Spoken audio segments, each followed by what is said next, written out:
feel that the time has come to let the baby go without you and, you know, take another form, another type of music? Évidemment. Sure. Yeah, why not? In fact, you're entirely wrong. I don't mean to be, you know, clever, but over the intervening years, I've always denied any commercial usage of any of this work to everybody, always, without exception.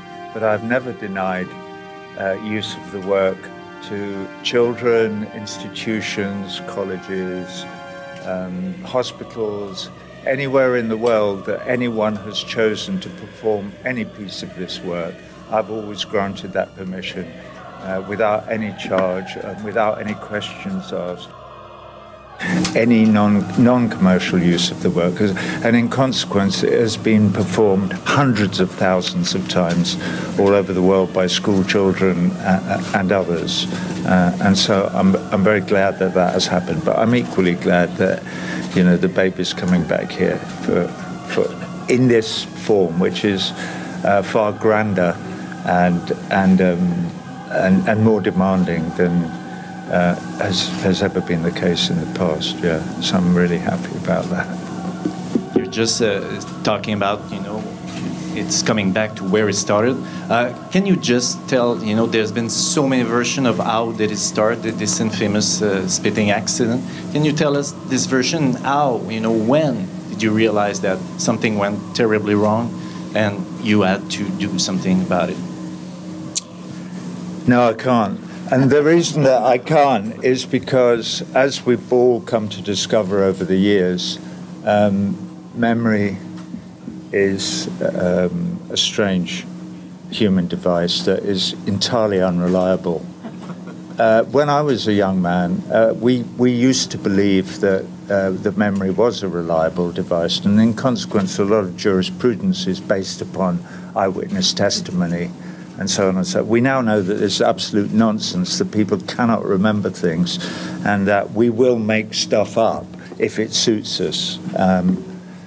So I really have, I mean, I can make up a story now and tell you what happened, but whether it has anything to do with what I think happened was that I was pissed off or disaffected or something about playing to a large number of people who, with all due respect to the population of Montreal, were completely fucking drunk and not really paying much attention to anything that was going on on stage. And some kid was scrabbling up the front, and I think I spat at him. But who knows whether I did or not. But I do remember that very soon after whatever happened that day, I realized that I was in the wrong place at the wrong time doing the wrong thing, and that I needed to express the fact that I didn't feel human and that I wanted to feel human. And my response to that was to write a show that involved building a huge wall between me and the people that I was trying to communicate with. And if only I could remember why I thought that was a good thing, I'd tell you, but I can't remember. Okay. Isabelle Verge, agence QMI. Une question, s'il vous plaît. Yes. It's working. Yeah, it's working. So, what's your involvement in the whole creative process of this opera? So far, very little. I hope more. As I say, we had a meeting, I don't know how long ago it was, even a year, 2 years, a year and a half, I can't remember. But we've spent the whole morning, this morning, and I've looked at a lot of drawings produced by Dominique and Stéphane Roy, who is the designer involved. And I listened to about 15 minutes of the end of the first act of the thing. I'd already heard the beginning because Julien played it to me when we had the meeting before. I've got a CD, not in my pocket, but back at the hotel, of the rest of Act 1. I look forward to hearing Act 2, what I've heard so far is extremely impressive. They've thanked me very effusively for giving up my time and coming here. And I'm saying, this is what I live for. I live for these kind of collaborations. I say often to people about the rewards, for instance, of what it is that I do for a living. The work is the reward. Being involved in the work is the reward. It's by far the greater reward than any cash somebody might drop you anywhere along the way. To be collaborating with extremely talented people in something that is challenging, difficult, demanding, is the best thing that I like doing with my time. So I hope to be much more involved than I have been up to this point, and come to Montreal often as this develops, and to watch the baby grow into something that I have no doubt will be a compelling adult. And I look forward to that moment of birth that we will see next year. Valérie Michaela Bain. J'ai l'impression d'être dans une clinique à appeler les noms. Mr. Rogers, pardon me. You said you were moved by what you heard, that you were not believing that it was possible to create a collaboration between the opera and your music.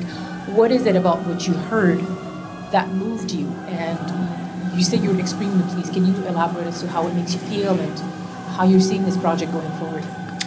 Okay, well, it's quite simple, and that is that normally when people take rock music and produce symphonic versions of it, they stick slavishly, feeding back. It's at about 60 hertz. So we could trim that a bit, that would be a good thing. Normally they stick slavishly to the melody, so you get a symphony orchestra going da da dee da, and it's awful normally, because that's not the way it was arranged in the first place, and we've all got used to it. Well, Julien has nodded gracefully at the work that I did musically all those years ago. And you can hear it. I can hear it in what he's done, but he's transported it into a completely different oeuvre.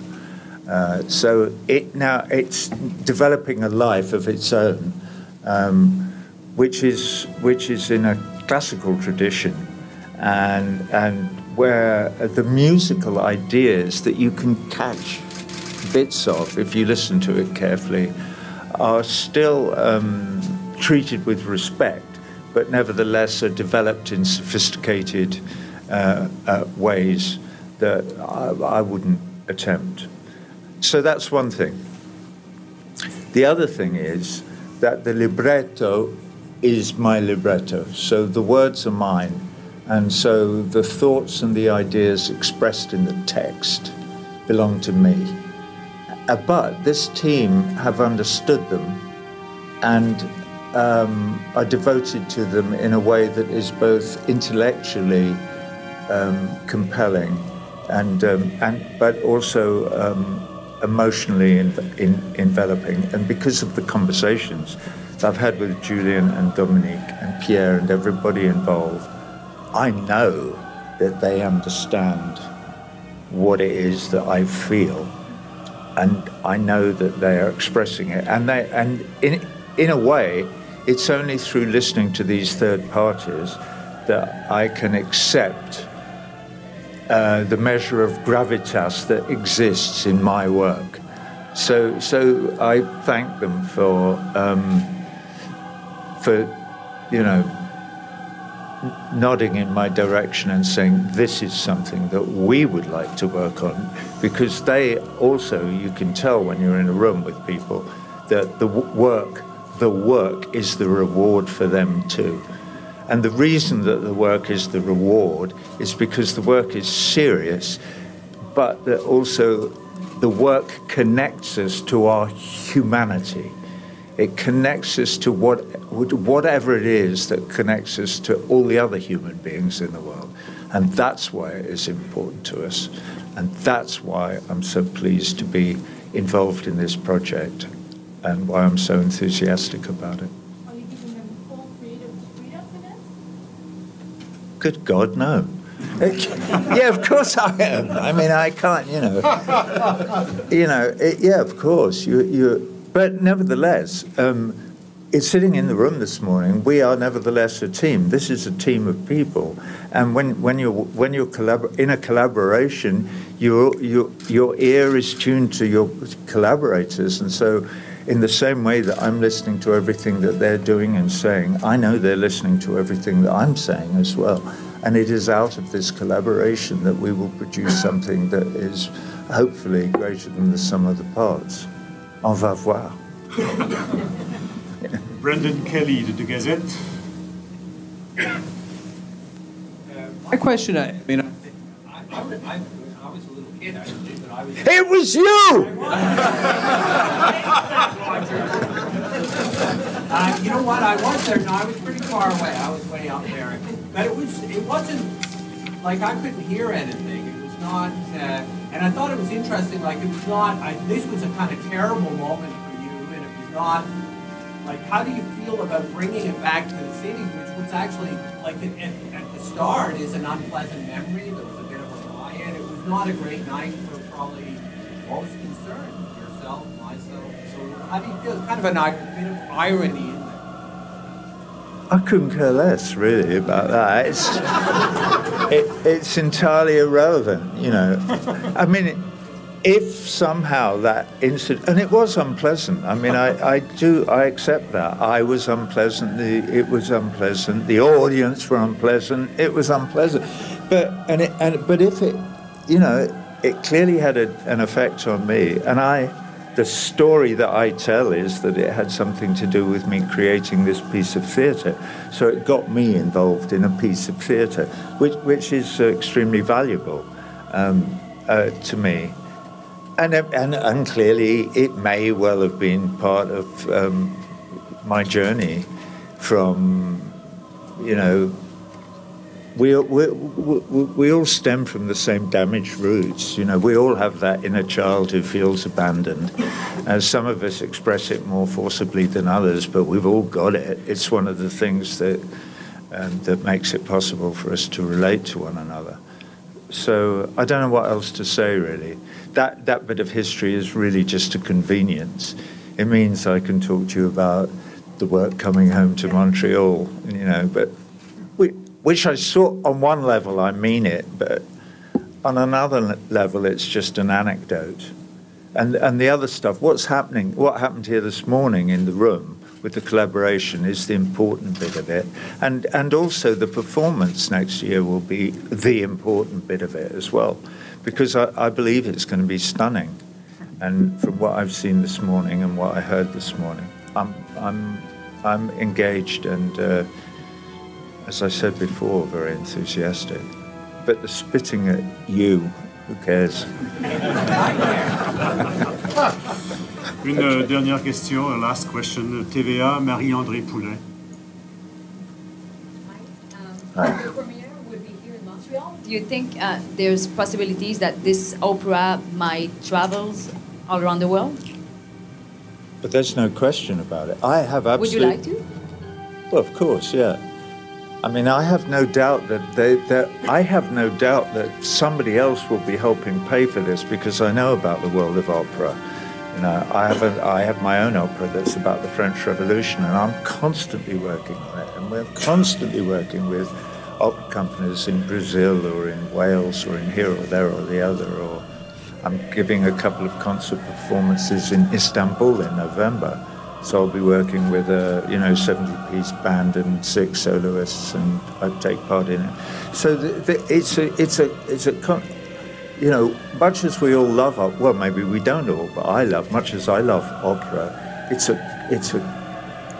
a constant work to keep, to produce new works like this will be, but also to keep Mozart and Puccini in front of us, so that, and in front of our children and grandchildren, so that they can not just enjoy the work but understand what it is, and the depth of the intellectual and emotional work that goes into producing opera. So I'm certain that this will find its life in other cities, other opera companies, and other places around the world. Okay.